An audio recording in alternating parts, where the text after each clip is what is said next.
Hello guys, welcome back to my channel Panjami's Classroom. இந்த வீடியோல நம்ம NCERT line by line series class 12 NEET பயாலஜில நம்ம memory glands பத்தி தான் பார்க்க போறோம். ஃபீமேல் ரீப்ரடக்டிவ் சிஸ்டமோட பார்ட் 3, அதாவது லாஸ்ட் வீடியோ இதுதான். ஸோ மெமரி கிளாண்ட் வந்து பார்த்தீங்கன்னா ஃபீமேல் மேமல்ஸ்க்கு எல்லாமே வந்து பார்த்தீங்கன்னா மெமரி கிளான்ஸ் வந்து இருக்கும். அண்ட் இந்த மெமரி கிளான்ஸ் வந்து ரெண்டு இருக்கும். அதாவது பிரெஸ்ட் தான் நம்ம மெமரி கிளான்ஸ் அப்படின்னு சொல்லுவோம்.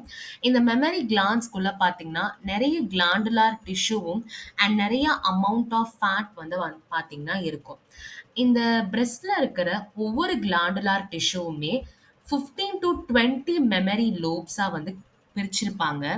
அந்த ஒவ்வொரு மெமரி லோப்ஸ்லயும் குரூப் ஆஃப் செல்ஸ் வந்து இருக்கும். அந்த செல்ஸ் தான் ஆல்வியோலை அப்படின்னு சொல்லுவோம். இந்த டயக்ராம்ல வந்து பார்த்தீங்கனாலே தெரியும். இதுல இருக்கிற லோ மெமரி லோப்ஸ்குள்ள பார்த்தீங்கன்னா நிறைய குரூப் ஆஃப் செல்ஸ் வந்து இருக்கும். அந்த குரூப் ஆஃப் செல்ஸை தான் நம்ம ஆல்வியோலை அப்படின்னு சொல்லுவோம். இந்த ஆல்வியோலையில் இருக்கிற செல்ஸ் தான் வந்து பார்த்தீங்கன்னா மில்கை வந்து செக்ரீட் பண்ணும். அந்த மில்க் செக்ரீட் பண்ண மில்க் எல்லாமே ஆல்வியோலையில் இருக்கிற கேப்ஸில் எல்லாமே வந்து பார்த்தீங்கன்னா ஸ்டோர் ஆகியிருக்கும்.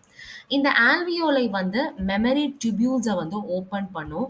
ஒவ்வொரு லோப்லையும் வந்து பார்த்தீங்கன்னா அந்த டியூபியூல்ஸ் வந்து ஜாயின் ஆகி ஒரு மெமரி டக்டா வந்து ஃபார்ம் ஆகும். இந்த மில்கை வந்து போகிறதுக்கான ஒரு வழியா. ஸோ இதுதான் வந்து ஆல்வியோலை. இதுல இருந்து வந்து பார்த்தீங்கன்னா ஒவ்வொரு குரூப் ஆஃப் செல்ஸ்ல இருந்தும் நமக்கு மெமரி டியூபியூல்ஸ் வந்து ஃபார்ம் ஆகும். அந்த ஒவ்வொரு டியூபியூலும் கனெக்ட் ஆகிற இந்த இதுதான் மெமரி டக்ட் அப்படின்னு சொல்லுவோம்.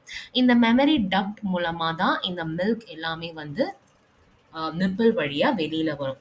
இது எல்லாமே alveoli cells, group of alveoli cells. Okay. நிறைய டக்ட்ஸ் ஃபார்ம் ஆகி தான் நமக்கு வைடர் மெமரி ஆம்புலா வந்து கிடைக்குது. அந்த ஆம்புலா தான் லாக்டிஃபரஸ் டக்ட் வந்து என்ன ஆகுது அப்படின்னா கனெக்ட் ஆகுது. ஸோ இந்த கனெக்ட் ஆன இது வந்து நிப்பிள் வழியா வந்து பிரெஸ்ட் ஃபீடிங் மூலமா மில்க் வந்து வெளியில வரும். ஸோ இதில் வந்து பார்த்தீங்கனாலே தெரியும் மெமரி டக்ட் எல்லாமே ஆம்புலால வந்து கனெக்ட் ஆகி இதை தான் லாக்டிஃபெரஸ் டக்ட் அப்படின்னு சொல்லுவோம். இந்த லாக்டிஃபெரஸ் டக்ட் மூலமா நிப்பிள் வழியா பிரெஸ்ட் ஃபீடிங்ல மில்க் வந்து ப்ரொடியூஸ் ஆகும். ஸோ இவ்வளோதான் மெமரி கிளாண்ட். இதில் வந்து ஆல்வியோலைனா என்ன, மெமரி டக்ட் என்ன, லாக்டிஃபெரஸ் டக்ட் என்ன, மெமரி லோப்ஸ் என்ன, அந்த மாதிரி டைப் ஆஃப் கொஸ்டின்ஸ் தான் வந்து கேட்பாங்க. இந்த டாபிக்ல ஏதாவது டவுட் இருந்ததுன்னா மறக்காம கமெண்ட் செக்ஷன்ல போஸ்ட் பண்ணுங்க. இந்த வீடியோ உங்களுக்கு பிடிச்சிருந்தா லைக் பண்ணுங்க, உங்க ஃப்ரெண்ட்ஸ்க்கு ஷேர் பண்ணுங்க, அண்ட் மறக்காம பஞ்சமிஸ் கிளாஸ் ரூம் சேனலை சப்ஸ்கிரைப் பண்ணுங்க. தேங்க்யூ.